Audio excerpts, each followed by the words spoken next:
The river at Torknown always runs warmer than it should. Rad does that. It turns paradise into something unstable. I told you to stay back. Move. Now.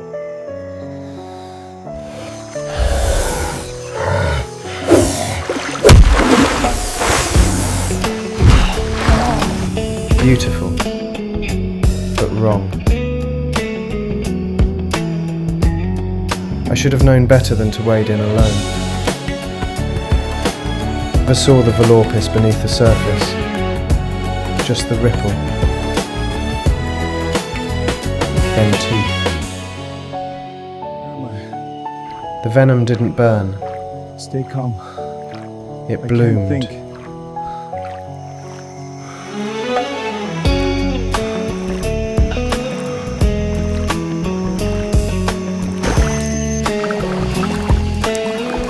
When the rain started, the headache followed.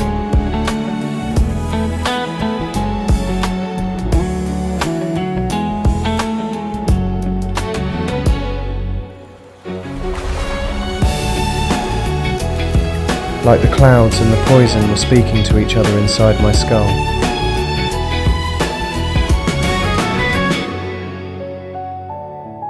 The water churned around me. The sky split open,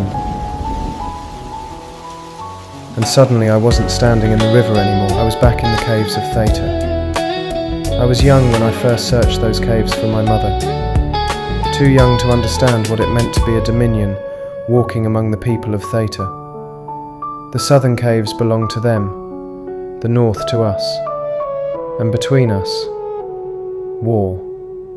They fear us, and they should. I remember picking berries along the cave mouth, eating quietly so no one would hear me. A Dominion child pretending not to be a Dominion. I learned early, if you carry berries instead of blades, people hesitate before they hate you.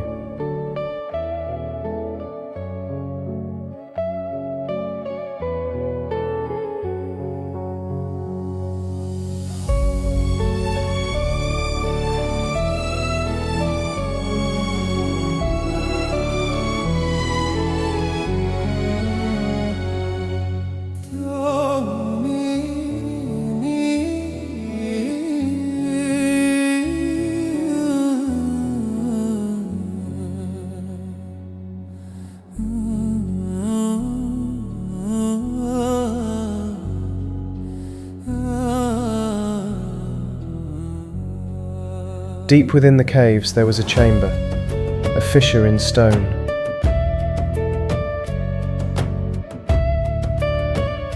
A window into Ethereum buried beneath the earth.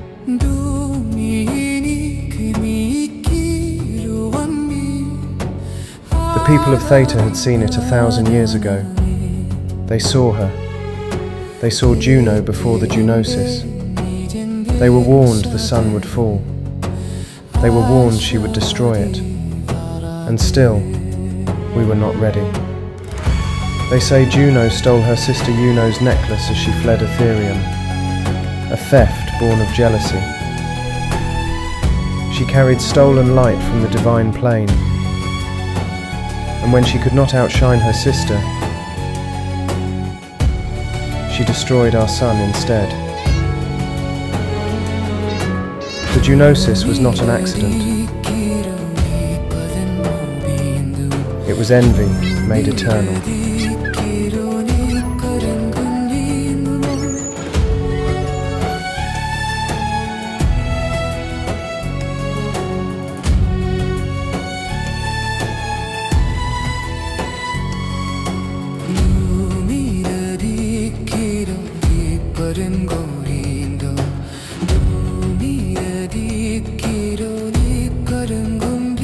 The tar pits of Dormon came next in my memory, my exile.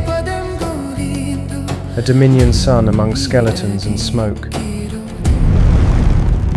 The chinos charged through the purple mist. Skeletal rhinos filled with fractal spirit magic. Most saw monsters. I saw loneliness. I spent years befriending them. It was there I discovered my power. They call it magic, purple, spirit, illusion. The power to reach behind reality and pull on its threads, to touch what isn't fully alive and what refuses to die. I learned to bend perception, to show enemies what they fear most, to show spirits what they have forgotten. That was the day I stopped being just a dominion.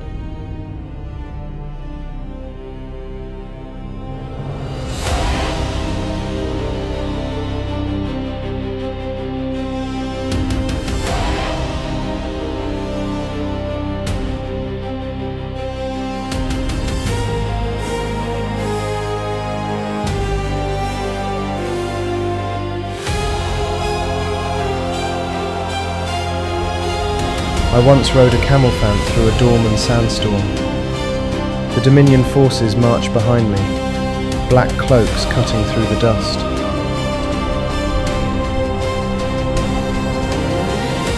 Brood with his blue magnetic fury, Volusius with his red kinetic force, and me, purple spirit in my veins, blue, red, purple.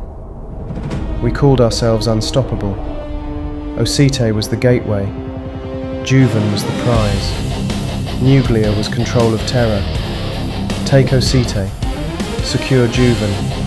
Control the Nuglia supply. Rule the world beneath this broken green sky. But I began to ask, unstoppable toward what? What good is power if it only protects tyranny? I am a dominion, and I will be the one to break the dominion. Through spies I heard whispers, a cure for Rad. Not in a palace, not in dominion hands. If Rad can be cured, the dominion loses its greatest weapon, the fear of radiation, the monopoly on protection, the leverage over terror itself. Another name surfaced, Todius Sloke, a scholar in Osite with ties to the alleged cure.